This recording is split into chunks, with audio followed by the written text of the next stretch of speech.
Good day today. We got out of this without any injuries. This is always this day makes me more nervous than any day for us as a team, because we have so many guys playing next to guys that aren't accustomed to it yet due to youth or inexperience. And we got out of it. It was good. Got some veteran guys, got some work, some young guys got to play a little bit. And so I'm glad that we got through today. We had a great crowd. It was awesome to have this many people here, and they'll be out there for 30 minutes with the team. So we're looking forward to the next phase. You know, we've got April and half of May, and then June and July for preparation for September and August, which is the most important time of the year right now for us. So this will be a big phase for us. So we're excited about the training. Coaches are all hit the road and get on road recruiting. How'd you feel about the backup quarterbacks today? I thought Taylor played well. The defense was a little loaded on the orange. The two ends on the orange were a lot more mature, put a lot of pressure on the black. We had a hard time. Black had a hard time controlling those guys. But I thought Taylor did a good job, and the other guys that were inexperienced looked inexperienced to me. So I thought 14 did well. Are you any closer to naming a backup, you feel like? No, we won't do it until August, middle of August. But you know, from today, certainly Taylor played better than everybody else. You know, if we had to do it today, it would be him.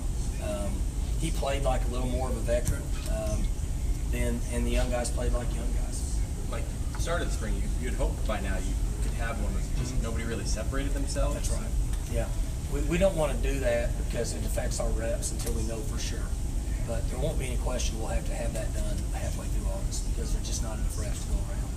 You talked early in the spring about having a guy that was a Walsh-esque package. Does that guy necessarily have to be your backup, or could you see a situation where you have a backup or a Walsh package? Could be either. You're right.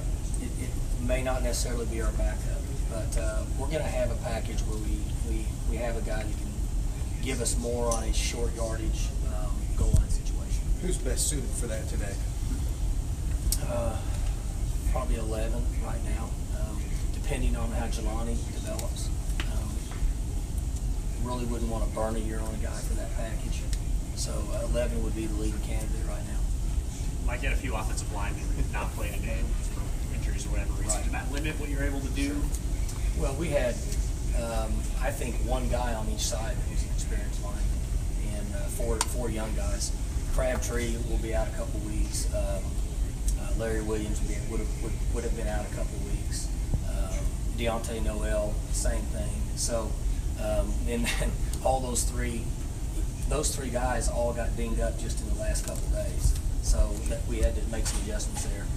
Almost just went to an offensive-defensive scrimmage, but we decided to go ahead and split it up. It seems like a lot of things we saw today was reinforcement of what we might already know. 28 really good, defensive line really good. Is there anything that you learned new today? I thought 14 played well. I thought the running backs played well. 22 didn't have as much of a chance as the orange guys did, but I thought they ran effectively, made some guys miss, took care of the football. But I think you're dead on that there wasn't anything that came out of this that we really didn't know. We have to watch on tape to see some of the other guys, but I think we pretty much knew what we had here. With the guys that you've had come back, and especially Mason, as this process of getting to this point, does this feel different in terms of just the vibe and the energy around the team, different than past years at all? Well, there's a lot of excitement and energy with the guys. We have a number of returning players that are experienced and can make plays. And at the skill position, everybody loves to see touchdowns and catches and throws and runs. So I think there's a lot of excitement. It seems like we have really good leadership. Last year, I had mentioned to the media and really the fans that I was concerned that we hadn't really created an identity for our team, and we didn't until about the third or fourth game of the year. I think that we've somewhat created our identity now,